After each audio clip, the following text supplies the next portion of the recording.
Good morning, and I greet you here from the banks of the Great River.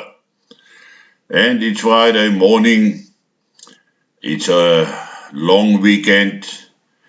Today is, as they say, Vrijdag, and I thought that maybe I should leave a thought with you for the weekend, which you can browse a bit, think upon, etc. In recent weeks, I've quite a couple of times saw the lines that stop waking up the sheep. It's time to wake up the lions. Meaning, you keep on warning the people, the general population, about the dangers of what is coming or what might be coming.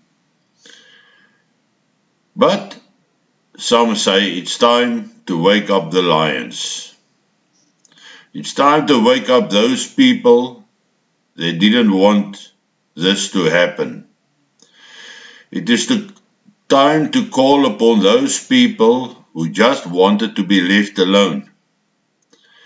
I've many times said that none of us, no former old soldier, is looking forward for another war. We would exhaust all other means before going to war. It is important to bear in mind that I've said many times in the past we did not ask for what is happening in South Africa. We did not ask to be made second-class citizens. We did not ask to face the threat of disarmament. We did not ask to face the threat of the land being taken without compensation. We did not ask to be attacked in public day or night. We did not ask for our lives to be endangered because there's a lack of proper policing and that the standard of life has gone downhill. We did not ask for that. And I'm going to read a poem to you which somebody wrote.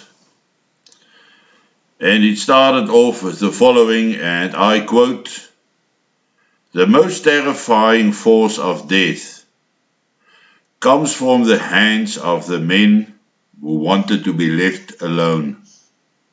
They try to mind their own businesses and provide for themselves and those they love. They resist every impulse to fight back, knowing the forced and permanent change of life that will come from it. They know that the moment they fight back, their lives, as they have lived them, are over. The moment the men who wanted to be left alone are forced to fight back, it is a form of suicide. It is a form of suicide. They are literally killing off who they used to be. When forced to take up violence, these men who wanted to be left alone fight with unholy vengeance against those who murdered their former lives. They fight with raw hate and drive that cannot be fathomed by those who are merely play acting at politics and terror. True terror will arrive at these people's door, and they will cry, scream, and beg for mercy, but it will fall upon the deaf ears of the men who just wanted to be left alone." The author of this piece is unknown, but it's so apt for me, the fact that we've always said, allow us to live our lives. Don't force us back to a point where we don't want to be. But if you leave us no choice, When we do reach that point, we will fight back with a vengeance. We will retake what was ours and more. So at this stage, I want you this weekend,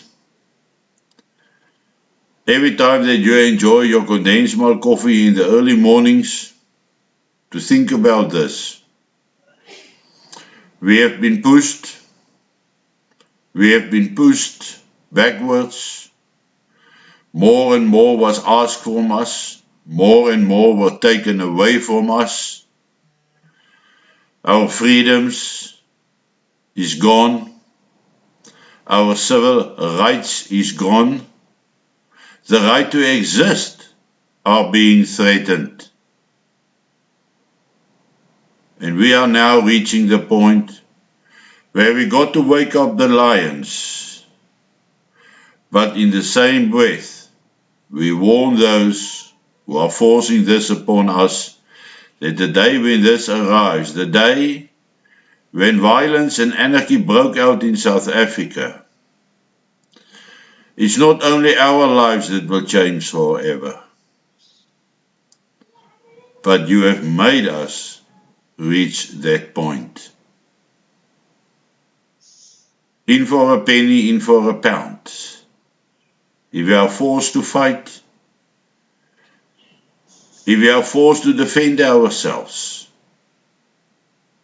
we will not only eliminate or stop the threat, we will eliminate it. Have a nice weekend. Think about this. Numerous old soldiers are coming forward and say, if the government cannot get the country under control, cannot feed the masses, and it leads to attacks on us, endangering our lives and those of our families, we will fight back. And we won't stop easy. Have a nice weekend.